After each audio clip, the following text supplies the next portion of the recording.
Et yo, YouTube, j'espère que vous allez tous très bien, et aujourd'hui je vais vous donner mes premières impressions sur la toute nouvelle et première souris de la marque Lomzou, la Atlantis. Sa particularité qu'il a surtout fait connaître est le dessous en acrylique bleu turquoise, qui est super original et magnifique je trouve personnellement. Son expérience d'unboxing est aussi très agréable et j'en ai d'ailleurs déjà fait une vidéo dédiée qui contient également en fait le sound-test de cette souris, le lien sera dans la description si ça t'intéresse. Je tiens à remercier Lomzou au passage pour avoir accepté de m'envoyer la souris en avance pour que je puisse vous en parler dans une vidéo. Et c'est une marque qui est vraiment à l'écoute au sujet des retours sur leur souris pour pouvoir l'améliorer le plus possible, ce qui est vraiment génial. Cette vidéo sera donc un peu plus courte que mes reviews complètes, avec moins de montage pour pouvoir en fait juste se focus sur le principal, sachant que cette souris est actuellement en précommande sur Max Gaming. Et cette vidéo a donc pour but de vous aider à savoir si elle pourrait vous plaire ou non. Sachez d'ailleurs que les 1000 premières copies réparties dans le monde entier recevront également une paire de patins en verre aux couleurs de la souris comme ici. Petit rappel, n'oublie pas de t'abonner si tu aimes ce genre de contenu, ainsi qu'à lâcher un petit pouce bleu pour m'aider au référencement de cette vidéo comme d'habitude, merci d'avance. Bien, je pense que pour que ce soit optimal, je vais toucher en fait un mot un peu sur chaque élément, mais de mes 2 jours de jeu dessus, je peux vous affirmer que Lomzou a vraiment frappé fort, que ce soit en termes de qualité ou de performance. Et pour une première souris, c'est vraiment bluffant.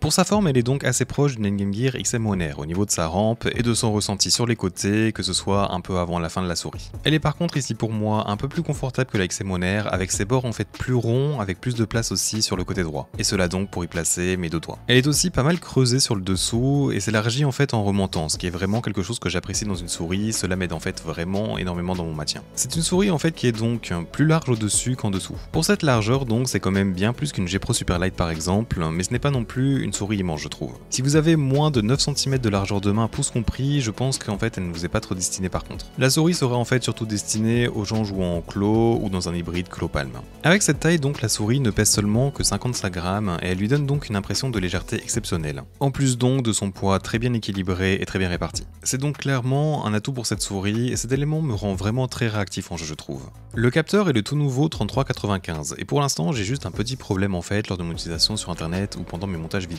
J'ai en fait le capteur qui décroche sur les tout petits et tout longs mouvements. Il me semble d'ailleurs que d'autres souris avec le 3395 souffrent de ce problème pour l'instant et Lomzou devrait faire une mise à jour à ce niveau, donc pas d'inquiétude à avoir. J'ai besoin de faire plus de tests évidemment, mais en jeu je n'ai pas eu de problème. Les clics principaux sont aussi très bons et encore un point fort de la souris. Les switches utilisés sont les Wano 80M bleus à point rose et je pense que l'on pourrait les voir dans d'autres souris prochainement car ils sont vraiment très bons. Ils sont je dirais un poil plus tactiles que la majorité des Kel 8.0 je dirais. Ensuite pour les boutons latéraux, ils sont très bien placés et trouvables facilement. Les switches utilisés sont ici les Kel GM 8.0 modifiés pour être en fait un peu plus lourds et éviter les pressions accidentelles. En soi c'est une bonne idée, mais je trouve ici qu'ils ont été un peu trop loin à mon goût dans ce procédé, ce qui fait en fait qu'ils sont plus durs à activer que la majorité des autres souris. Et ils sont donc évidemment aussi plus bruyants. Ils m'ont dit qu'ils changeraient cela au prochain batch, donc si vous jouez par exemple à Fortnite et que vous martelez vos boutons latéraux, ce ne seront peut-être pas les meilleurs dans leur état actuel. Attendez donc peut-être le batch suivant. En dehors de cela, je pense qu'il n'y a pas vraiment de problème, c'est juste une question de préférence. La molette utilise l'encodeur TTC Gold, qui est donc mon préféré, mais je le trouve un peu moins cranté que d'habitude. Je suppose que c'est pour plaire au plus de personnes possible. Elle est agréable à utiliser, mais je dirais que son clic est un poil dur, cependant, pas de problème de double clic qui est important pour moi. Passons maintenant aux patins, qui sont pour moi les meilleurs patins mis de base sur une souris comparé à 40 autres souris que j'ai pu tester. Ils sont très proches de Tiger Ice niveau vitesse et sont également très smooth. Même sur des tapis hybrides assez rêches, ce qui est plutôt insane en fait et très plaisant.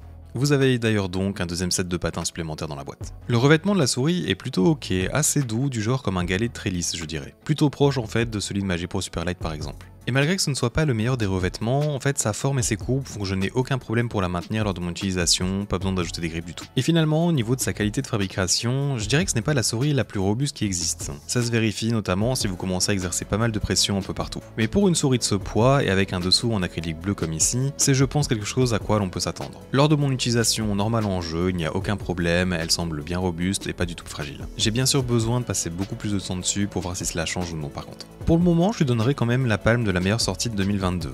Mais je n'ai pas eu la chance de tester la Pulsar X2, mais de ce que j'ai pu entendre, elle est moins parfaite dans son ensemble que la Lomzou. A voir donc, il reste encore pas mal de sorties prévues avant la fin de l'année de toute façon. Voilà, vous avez donc mon premier avis sur la Lomzou Atlantis. J'espère que la vidéo a pu t'aider, et si c'est le cas, n'oublie pas que tu peux t'abonner à ma chaîne pour suivre notamment ma review complète à son propos. Tu peux également lâcher un gros pouce bleu avant de partir pour m'aider à faire grandir la chaîne. J'espère donc te revoir dans un futur proche, et à bientôt.